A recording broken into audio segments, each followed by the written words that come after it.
기독교는 예수님의 죽음과 부활, 그 사실, 그 기초 위에 세워졌습니다. 예수님의 모든 생애가 다 중요하죠. 예수님의 탄생, 생애, 십자가의 죽음, 또 그리고 무덤에 장사되신 것, 그리고 3일 만에 부활하신 것, 그리고 승천하신 것, 그리고 지금 하나님의 우편에 앉아서 우리를 위해서 중보 사역을 하시는 것, 그리고 예수님이 앞으로 다시 재림하실 것, 이 모든 것이 다 중요합니다. 그 중에 가장 중요한 사실을 꼽으라면 예수님의 죽음과 부활이라고 할 수 있을 겁니다. 오늘은 그 부활에 초점을 맞추어서 좀 말씀을 상고해 보려고 합니다. 자, 먼저 예수님이 부활하신 것은 안식일 다음 날입니다. 안식일이 지난 그 첫째 날 예수님이 부활을 하셨습니다. 여기 누가복음 24장 1절을 보겠습니다.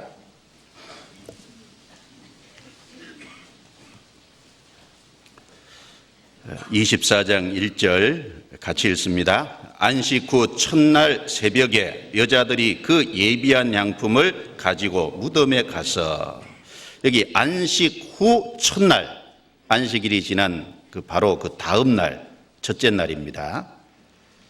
마태복음 8장 1절에도 안식 후 첫날이라고 말씀하고 있고, 또 요한복음 20장 1절에도 안식 후 첫날 이른 아침이라고 이렇게 말씀을 하고 있습니다.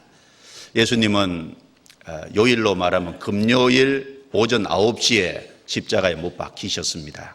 그리고 6시간이 지난 오후 3시에 예수님이 돌아가셨습니다.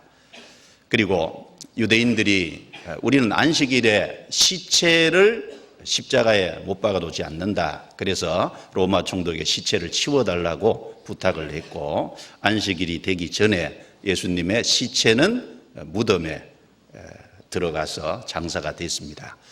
이스라엘의 무덤은 우리의 무덤하고 좀 다르죠. 굴로 생겨서 그 안에 시체를 넣어놓고 앞에 큰 돌로 막는 그런 무덤입니다. 그리고 예수님은 그 안식일 하루를 그 무덤 속에 계시다가 그 다음 날, 안식 후 첫날, 안식이 지난 그 다음 날 예수님은 이른 아침에 부활을 하셨습니다. 그래서 그리스도인들은 이 일요일을 가리켜서 일요일이라고 안 하고 뭐라고 하죠? 주일이라고 합니다. 우리는 이제 일요일이라고 자꾸 쓰는데 일요일이라고 쓰지 말고 주일이라고 쓰는 것이 아마 현명할 겁니다. 주님이 부활하신 날이다, 이제 그런 의미죠.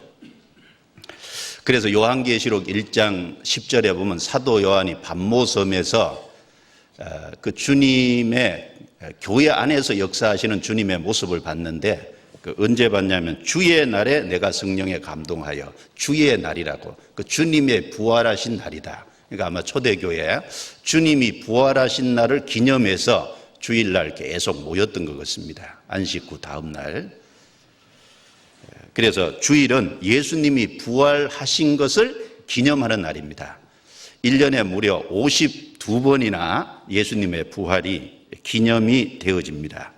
우리는 부활 주일뿐 아니라 1년 52주 주일을 맞을 때마다 예수님이 부활하셨다는 사실을 계속 일깨우고 그 예수님의 부활에 합당한 삶을 살아가야 되겠습니다.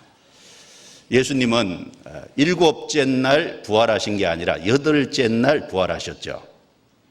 안식일은 7째 날입니다. 그리고 한 주간의 끝이죠. 그래서 금요일 저녁 6시부터 토요일 저녁 6시까지 그 이스라엘 땅에서 그렇다는 얘기입니다. 그런데 예수님이 부활하신 것은 7째 날이 지난 8째 날, 한 주간의 첫째 날입니다. 여러분, 8이라는 의미는 아주 중요한 의미를 가집니다. 새 생명, 새 출발을 의미하는 겁니다. 예수님은 한 주간의 첫째 날, 그리고 8째 날 부활을 하셨습니다. 노아 홍수 때 살아난 사람이 몇 명입니까?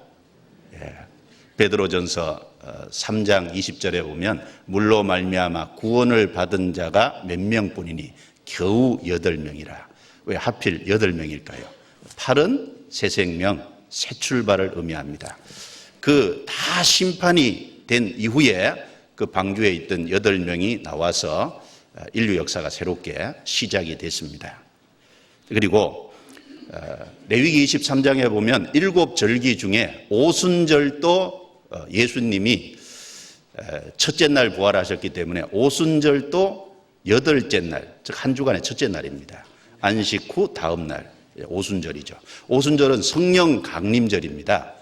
바로 예수님이 십자가에 죽으시고 부활하셔서 완성한 그 복음, 우리의 모든 죄를 해결해 놓으신 그 복음을 성령께서 오셔서 전하시는 거잖아요. 그래서 성령 시대가 시작이 됐습니다. 그리고 그 성령이 오심으로 그 복음이 한 사람 속에 믿어지게 하시는 그 역사가 시작이 된 겁니다. 그리고 오순절 성령이 오심으로 교회가 시작됐어요.